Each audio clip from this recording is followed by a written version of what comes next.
Hi, my name is Josephine Atluri, and I'm so excited to be speaking on So Booking Cool. I am the host of Responding to Life Talking Health, Fertility, and Parenthood. I'm also the author of Mindfulness Journal for Parents and 5 Minute Mindfulness for Pregnancy. I look forward to sharing with you on this episode. You are tuned in to So Booking Cool. So booking, so booking, so booking cool. There's so much fucking cool to listen to So Fucking Cool. Welcome to So Booking Cool, it's Joel. Today's guest empowers thousands to overcome adversity and find joy. She is a meditation and mindfulness coach, IVF mama coach, and the host of the hit podcast, Responding to Life, talking health, fertility, and parenthood, where she invites guests to share their responses to life's challenges. Her parenting mindfulness expertise and fertility advocacy work is highly sought after and has appeared in many publications, including the Huffington Post, Women's Day, Women's Health Magazine, and Motherly, just to name a few. She is also the author of the books Mindfulness Journal for Parents, Prompts and Practices to Stay Calm, Present, and Connected. And this year's release, 5-Minute Mindfulness for Pregnancy, Simple Practices to Feel Calm, Present, and Connected to Your Baby. Here with us today, she is Josephine Atluri. Stay tuned for our conversation only on So Booking Cool. Thanks so much for having me on the program. I'm so excited for today's conversation. So excited as well, Josephine. So when would you say that you came to understand mindfulness? Great question. It probably happened around the time of my 6-year-old boy twins when Mm, they came into our lives. So we went from 3 children to 5 children. And it was also around the time that I started to work again because I had taken some time off to care for the older ones.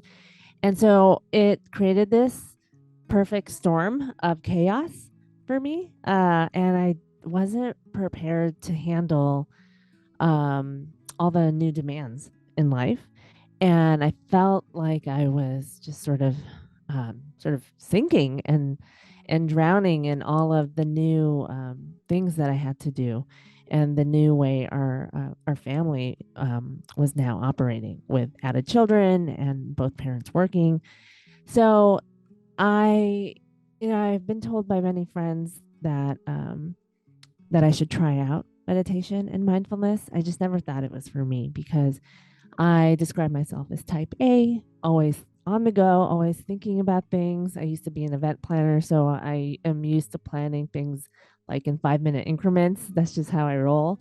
And so the thought of stopping and sitting in silence just seemed almost unnatural to me and definitely not possible.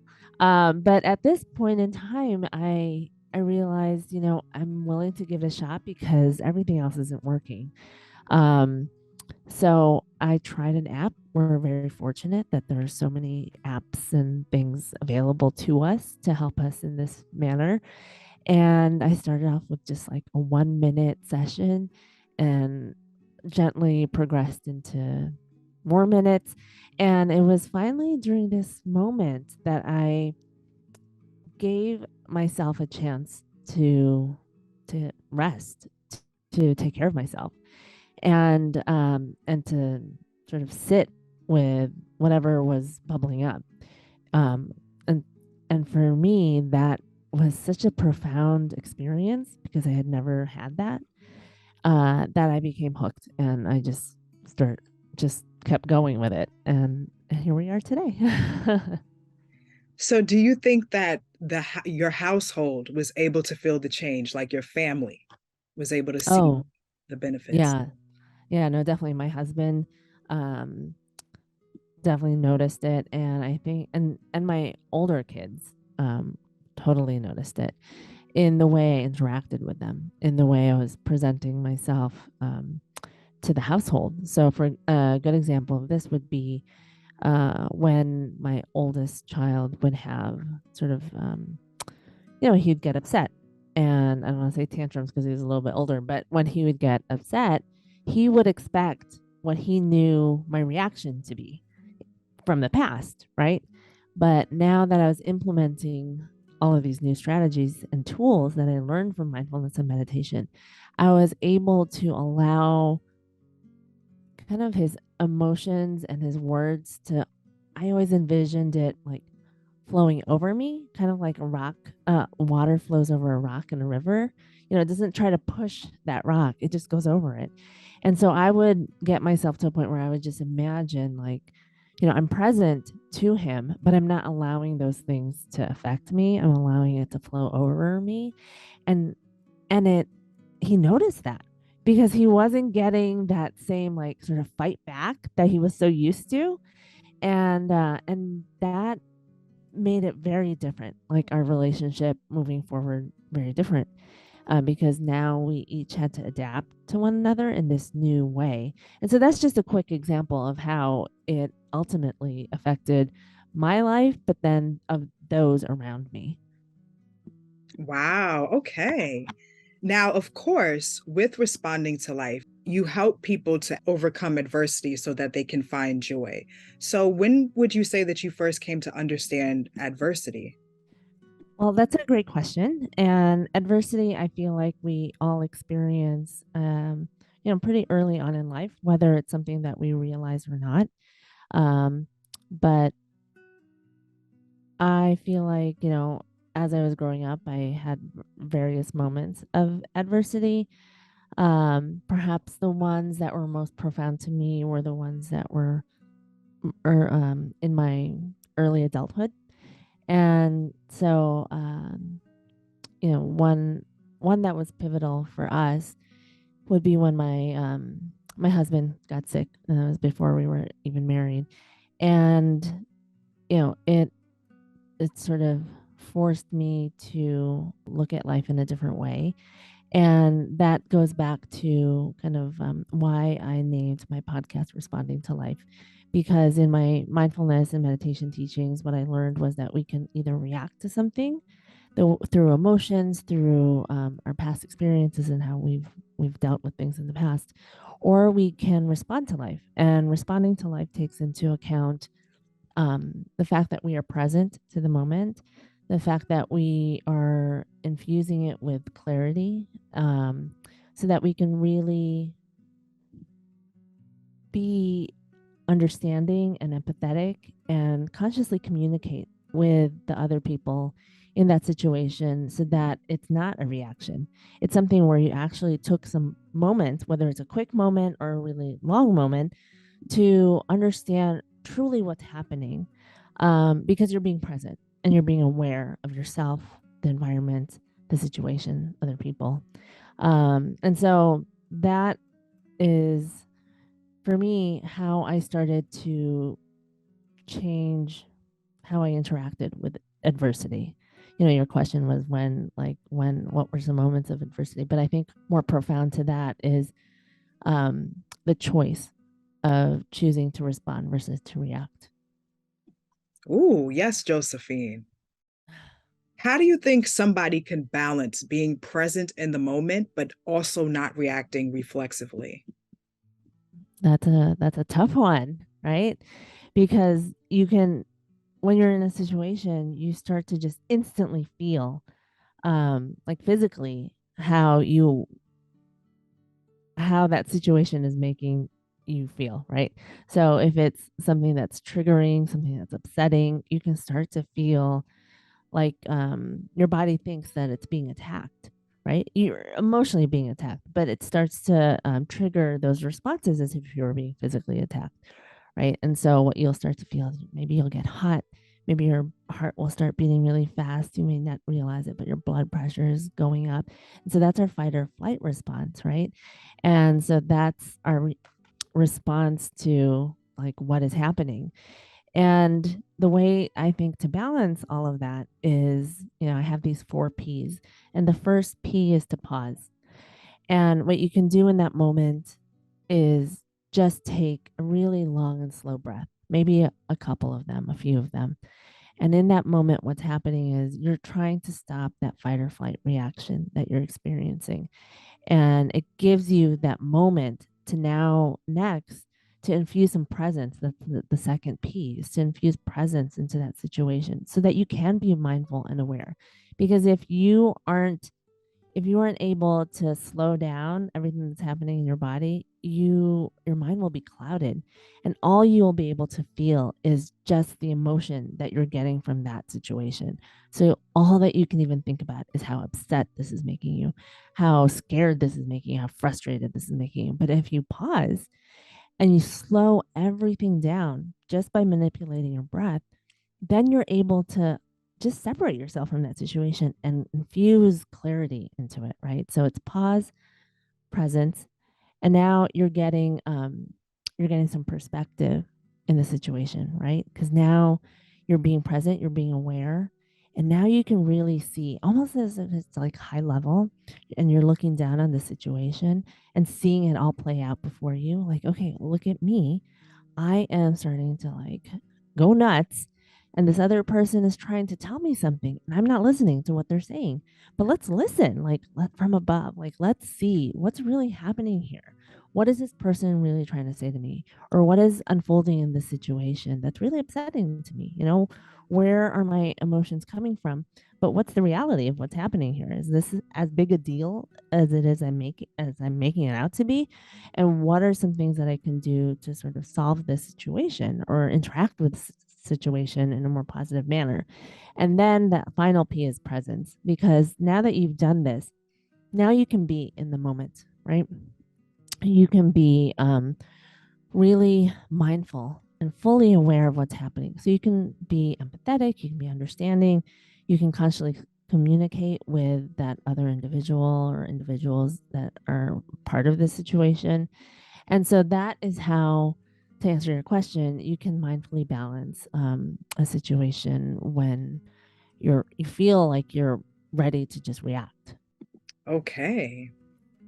Now, what will you say you were like as a child? Oh, okay. I love this question only because I'm so used to certain questions. But as a child, I love this moment, this opportunity to reflect. I think, well, what I heard from my many aunts and uncles, because my mom came from a big family, is that I was really just almost the life of the party when I was little. And I see pictures of myself just like clowning it up, hamming it up for the camera, and just having all my aunts and uncles dote on me as if I were a doll. And then at one point, something changed, and I just, I need to deep dive into this much more. I just haven't had this opportunity to do so. Um, but something changed where I became quiet, and I don't know what happened, but that became sort of who I was up until like the last, maybe I would even say the last few years, right? I just became this very shy, quiet person who wasn't so sure of herself.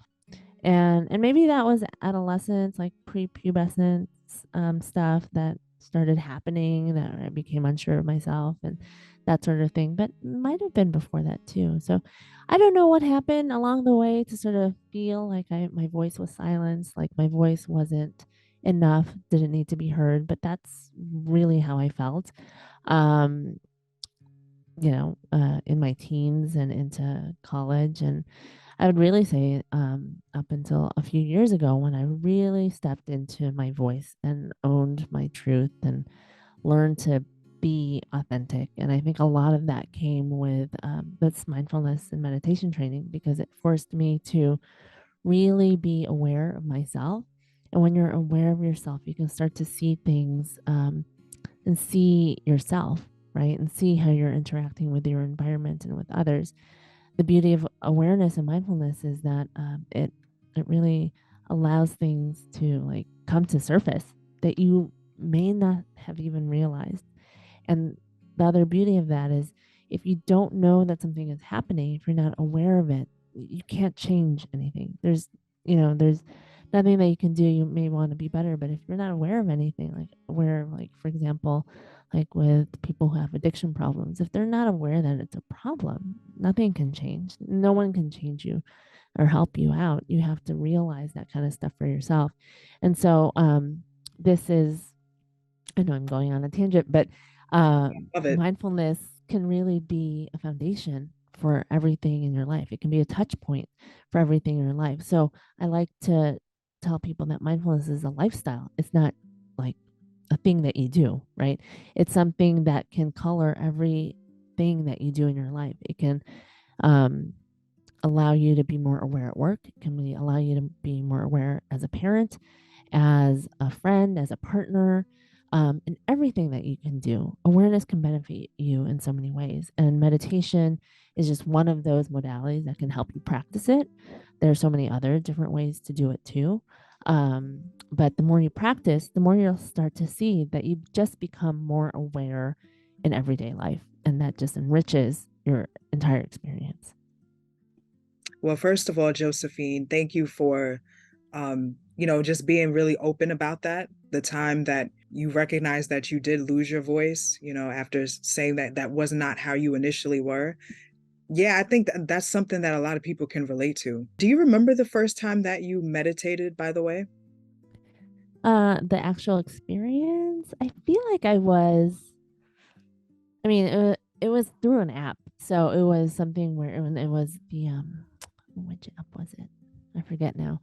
But I do remember it was a guided one, and it was really short, like I think a minute, and they were just telling me to breathe and just notice how my breathing felt. And it was so foreign to me. I'd never done anything like that before, and it was interesting. It was I was proud of myself for being able to do it for a minute because I really did not think that I could do it. I really did not think I could benefit from something like this, that I could sit still. And that's, you know, what I walked away feeling. There's that quote of like, you, that quote of like, you won't remember what someone did or someone says, but it's the feeling of how that person makes you feel. The same can be said for a situation. You may not remember all the little things about it, all the details, but what you can remember is that, oh, that vacation made me feel good, or that retreat, or that meditation, or that first time doing that made me feel really good. And that's what I remember from that experience. Is there a wrong way to meditate? That's a great question that I like to debunk because that's a myth that there's supposed to be a perfect way to do things. I mean, if you speak to certain types of meditation teachers and gurus, everyone has their own specific way. Like, if you're going with transcendental meditation, there you have to get a specific mantra, right? It has to be that way.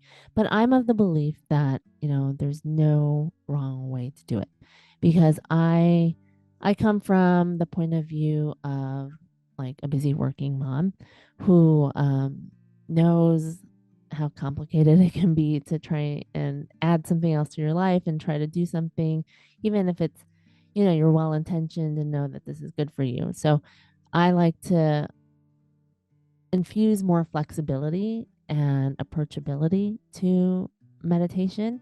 And so for me, that means that if you try it for a minute, that there's nothing wrong with that. I mean, sure, doing it for 30 minutes, science and research has proven that doing it for like X amount of time, like 30 minutes, really impacts your brain over a long course of time.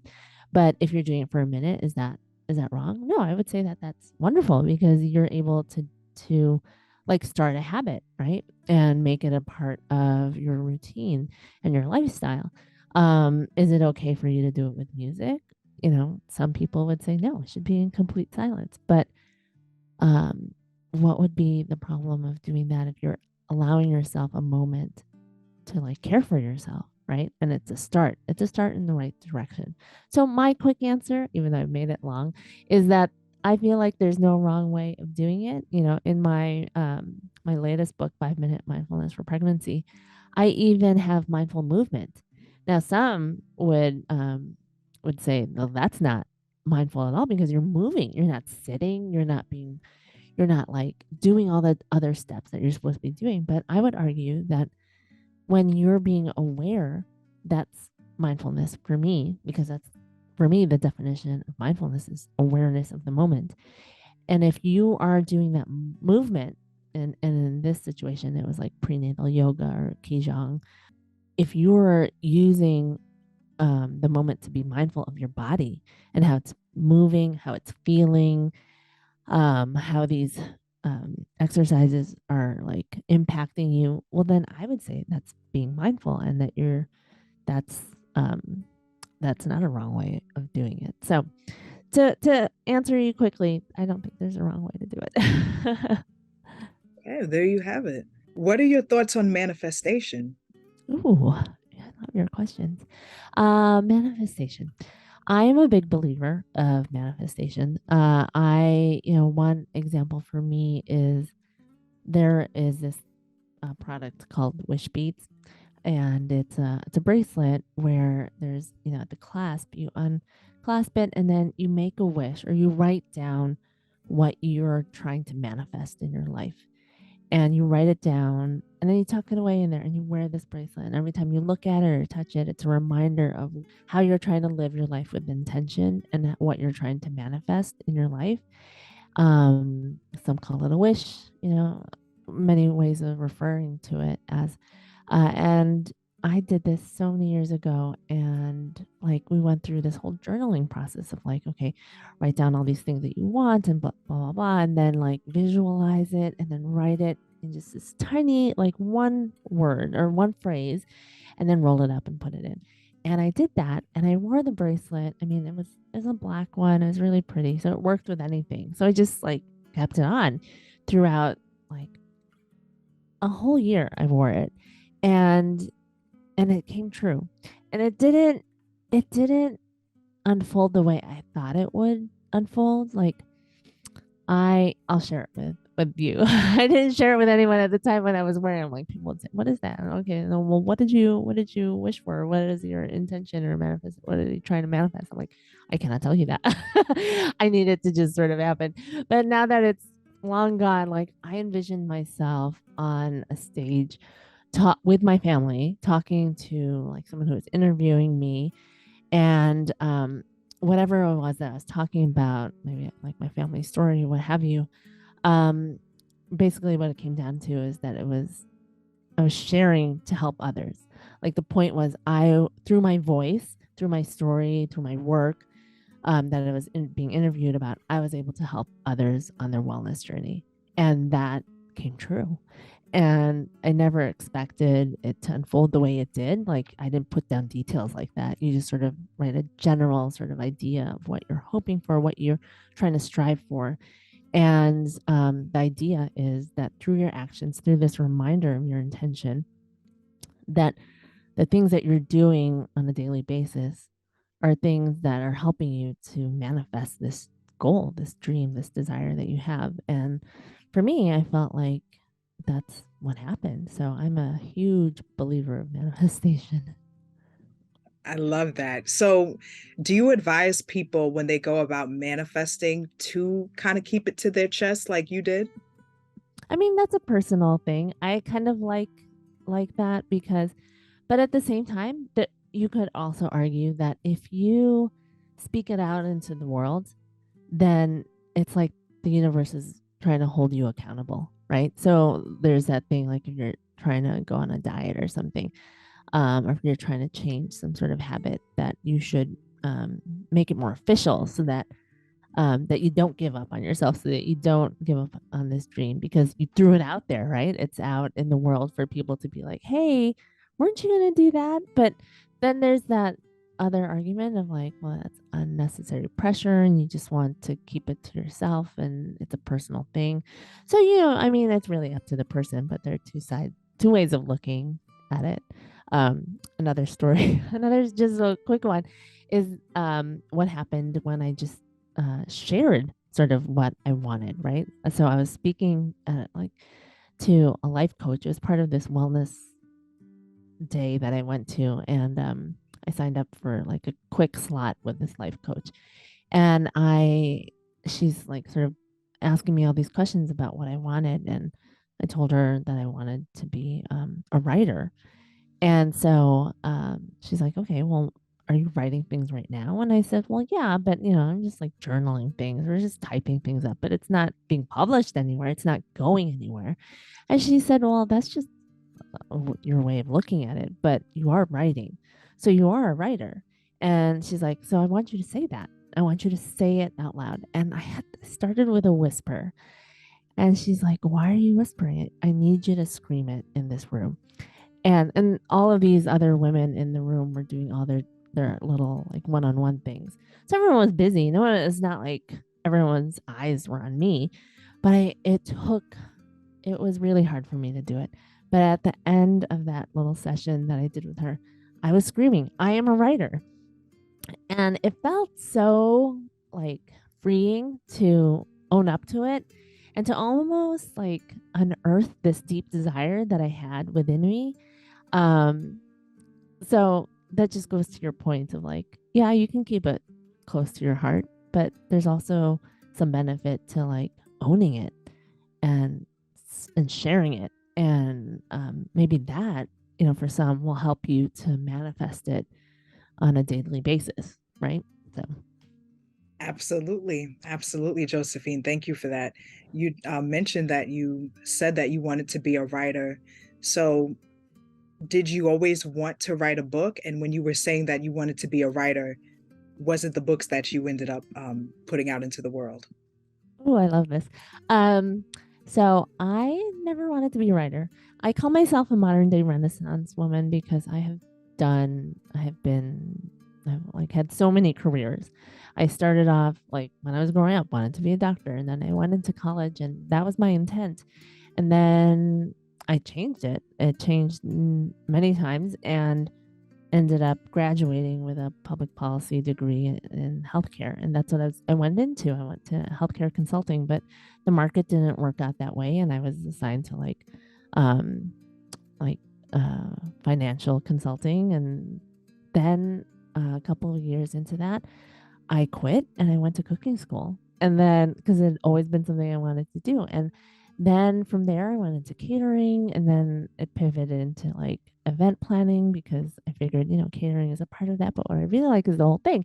So, anyway, the long story short, like then I went into multiple things. And once I had my kids, because we had such a very unique journey to conceiving our children, that included IVF, adoption, and surrogacy, I it was so unique that and the journey was so tough that I didn't want other people to feel alone because that was something that I felt during that whole process. I felt stigmatized, I felt isolated, and it was so sucky to feel that way. And what I realized through some more work was that all of the different careers that I've had, although they've been wildly different, at the end of the day, the common theme amongst all of them was that I was trying to help people have joy in their lives. From the catering to like the event planning to now being a meditation and mindfulness teacher, all of that.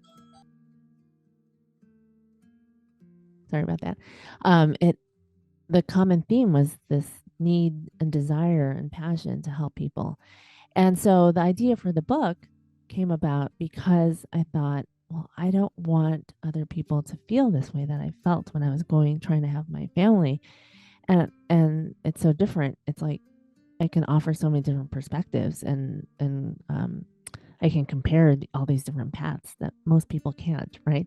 So that for me, that was the book that I wanted to write. And when I said that and created this like manifestation out loud to the world, that was what I had in mind. And did that book happen? Well, it didn't happen the way I thought. I wanted it to be sort of like a personal memoir that was dead set on that. And then it just so happened that then I started my mindfulness work and meditation work, and I started helping people in that way through I work with a lot of people who are trying to conceive and help them infuse mindfulness into their process so that they know how to navigate all the challenges. And so that's how eventually then I ended up writing these two books. So it wasn't the book and that I was originally manifesting, but they were in that same vein of helping people. And I still have that desire to maybe write that book about my story one day, but I've been writing so many articles about it. Like today, I just had one come out about my story that it was like a personal essay that I wrote for Huffington Post. So for me, I mean, it's out there in the world and it's there to help people not feel alone and feel supported and normalize the conversation and destigmatize, all of these paths to parenthood. So I feel like it's happened. How do you feel about being able to ultimately have the family that you wanted and dreamed of? You have 7 kids, right? Yeah. Yeah, Yep. 7 kids. beautiful. Um, Mhm. how do I feel about it? Sometimes it feels kind of surreal. Especially when I was writing this article that posted today, like reflecting back on it, it was a 17-year journey to create this family of ours. It started with like IVF treatments and then eventually pivoted to international adoption to finally welcome our first son into our family. And then we went through more IVF, and then I carried um, our first set of twins, and then eventually it led to working with two surrogates, different occasions to welcome in two more sets of twins. And when I look at them, like every day, I for my moments of gratitude or when I'm trying to harness joy during meditations and stuff, that's what I think about. That's who I think about. When I'm trying to create that inner radiance within myself, like that's where my mind gravitates because that's truly like um, what what I've received from them. They're like my gifts. One of them, I even like then translation is like gift from God, and because they are all every one of them are just these wonderful gifts that I get to treasure and that bring me so much gratitude. What has been the response to your fertility advocacy and just having this powerful journey in motherhood? Response by other people, like just in general, yeah. Um, I think it well, I think it has been well received. Um, because not a lot of people, in particular with surrogacy, not a lot of people um were doing it over the past few years. It's starting to become a little bit more popular. I mean, you hear a lot about it from like celebrities who do it, but just regular people, it's not really that common. And then even the people that do it, are they willing to talk about it? Is it something that they feel comfortable talking about that part of their life? Not necessarily. And so I feel like me telling that part of the story and just the entire story altogether has been helpful to people. And that's what I've heard from like comments when I post things or when articles come out or interviews go out, that it made them feel seen, it made them feel heard, it made them feel less alone and isolated. And it was nice to know that there were different ways to come into parenthood and just to know that like have that acknowledgement that yes, it is hard and it's okay if on some days you don't feel good because I try to make it as honest and authentic as possible and sharing that yeah, yes, I'm trying to inspire you and yes, I'm trying to and hope that my story gives you some strength and all this, but yeah, mixed into all of that, there were some really terrible days, some days where I did not want to acknowledge any gratitudes and things like that. And so I feel like that honesty is helpful to people. And so, yeah, I'm hoping that it continues to be received well and to impart some some strength and inspiration to other people. In this part of the interview, Josephine talks more about why she did not want to express gratitude during those hard times. Even back then, I would try to think on the bright side of things. That for me, then, before this idea of gratitude came to be, um, was my way of trying to uplift myself, and because I consider myself like this internal optimist, and so I would always try to like flip the script on my thinking, like okay, you know what? today was terrible, but there's tomorrow, there's another day, right? And that could be kind of the same idea of gratitude back then. But there were some days when it just was terrible. It sucked.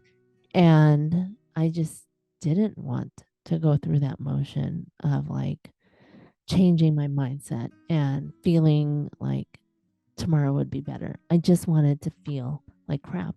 I just wanted to be true to my emotions and not cover it up because it's tiring for people who have, I mean, we all have experienced tribulations, but perhaps you can relate to the idea that it's tiring to have to like hold up this sort of persona and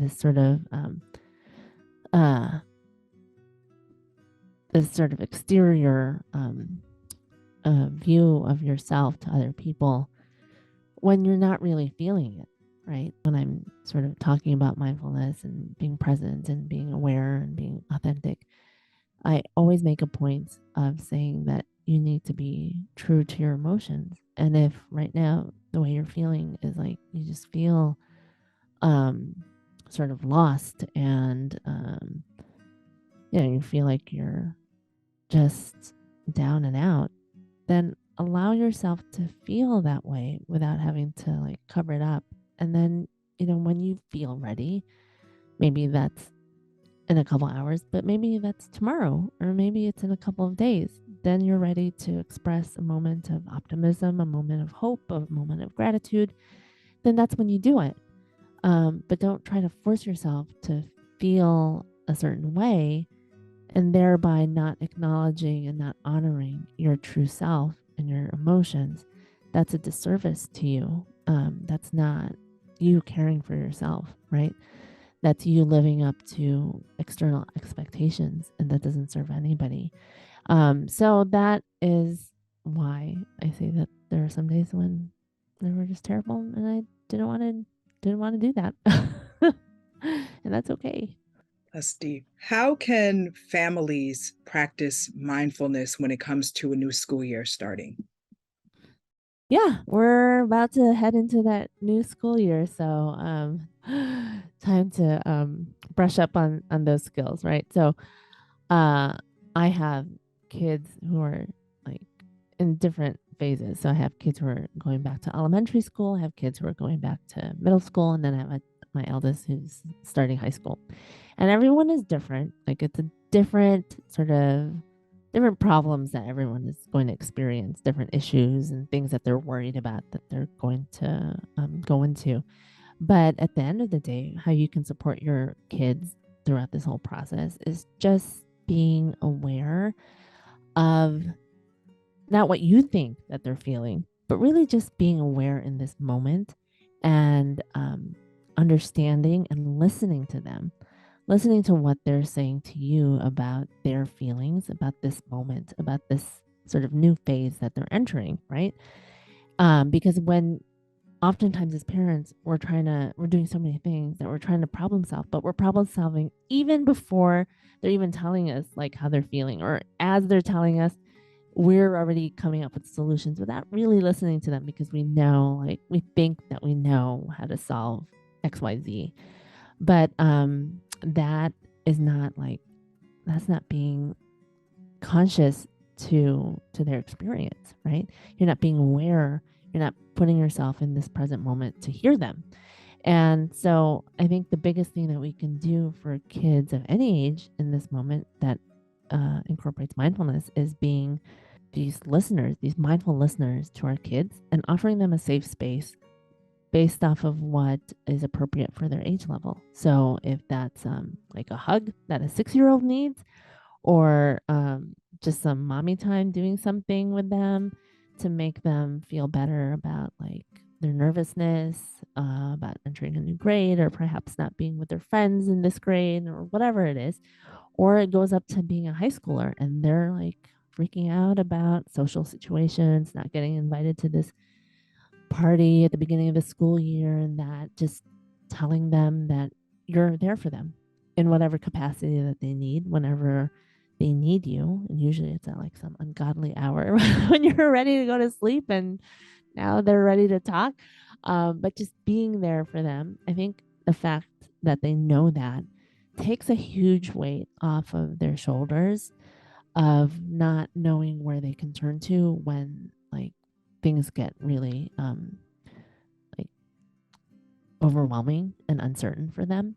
So just I think putting it out there in an age appropriate way that you're there for them and can listen without offering advice or helping them if they need it. But really, it's best to allow them to sort of work through all the things that they have to work through. But just being there, I think, is my very short answer. But I like sort of dragged it on. Nope, it's great. We need that. So, of course, the parents and parent figures, and then the kids, they have their unique anxieties, right, that they're feeling about the new school year. But do Yeah. you think that the parent or the child feels the most anxiety? Mm, that's a good question. Because I myself suffer from just general anxiety, and I feel like my kids have their own different anxieties. I want to go with the parents here because I feel like because we've lived so much that there are so many other things that we can think of that could happen versus maybe kids, they are still growing, they're still experiencing new things. So they may not like come to the same worry that we might because now we just have a whole range more of like things that we can pull from to be anxious about, right? But I feel like they have a very limited um, experience level, so they can only pull from certain things to worry about, especially if they're younger and they don't have access to like um, cell phones or news or social media. So there's a lot less for them to be anxious about. I think it definitely changes once your children have access to these things because now they're able to really see what's happening out into the world, especially if it's not filtered by you, which is hard to do. And so that kind of almost levels out the playing field because now they can really pull from so many things to be anxious from. But if you're talking like little kids, pre phone, pre access to a phone, pre access to news and media, then I would say it would be the parents. Now, of course, as we mentioned, you have written two books. How have you grown as a writer from the very first one to the new one? 5 Minute Mindfulness for Pregnancy is the one that came out this year. Yeah. I definitely really am appreciative and so grateful for those experiences because uh, it helped me to look at things editorially. So as I was going through the process with the various editors and copywriters and things like that, I would have to see how they were looking at things and how they needed to like cut certain things, how they needed to make things more concise and different things like that. So that for me was perhaps the biggest jump that I experienced when I wrote my first book. And even on to the second book, because the second book was much longer and there's a lot more that I could do with it, which was great. But at the same time, because there was a lot more that I could do with it, I really needed to tighten it up more. And so that's why I was just so thankful for those experiences because it was a whole different way of looking at what I was writing than when I first envisioned myself to be a writer. In this part, Josephine answers the question on whether or not she would ever write a children's book about mindfulness. Oh, I don't know. I mean, I never say never, but right now that's not in the cards for me. I'm focused on like my online courses, and next year I'm actually planning a wellness retreat. So in the immediate future, no, I don't have that, but I feel like I am well versed in children's books because I read so many. So again, never say never, but that's not really something I've thought about to do. But there's so many great ones, by the way, out there. I can't name them, but you just look them up and there are just so many good ones. And so it makes me happy to see that there's a target market for children to talk about this kind of stuff. What do you want people to take away from you? And whether it's listening to Responding to Life, your books, your upcoming retreat? Yeah, that's a wonderful question. And I think I mentioned it before, and and that idea that mindfulness is a lifestyle and that it can greatly impact so many aspects of your life and so many parts of your day to your everyday that once you become more aware and more present in all these aspects of your life, that it will greatly enrich your experience and how you navigate through the world. So for me, I think that would be the one thing that I'd want people to take away um, from my books, from my podcast, from my retreat, is that it is possible to, it is accessible for you. It is something that can be approachable. And it is something that you can weave into your everyday life, into your environment, such that you can walk away feeling really present and connected to your life as it's happening and not feel like you just completely let it pass by and that you can't even remember at the end of the day what you did. That's like a total shame for me. That was my aha moment when I couldn't do that. So that would be the thing that I'd want people to take away. And on that note, Josephine Atluri, everyone. Josephine, thank you so much. It was truly a pleasure. Let everyone know how they can keep up with you and check out Responding to Life and your books, all of it, and your classes. Yeah, thank you so much for having me. It's been so great speaking to you. I loved all of your questions. They were so great. I like it when I can have a moment to like really reflect about stuff. And so I would love for your audience to connect with me. My website is jatluri.com. You can find me on Instagram at Josephine R. Atluri, and I'm always posting like daily videos or like posts that will hopefully be inspiring, like meditations, mantras to use, things like that. On my website, you'll see online courses for the mindful parenting book. Soon there will be one for the mindful pregnancy book. There's one for if you're undergoing infertility at the moment. And then you can also book one-on-one sessions with me. I do have a wellness retreat coming up in the beginning of next year. So if you join my newsletter, then you'll get a discount for that and early access preview to that. And then lastly is the podcast called Responding to Life, talking health, fertility, and parenthood. So I'd love for you guys to check that out. So many great people talking about their individual responses to their situations. So, Guys, make sure you check Josephine out and would love to speak with you again in the future. Thank you to all the listeners and the viewers. Until next time, so booking cool.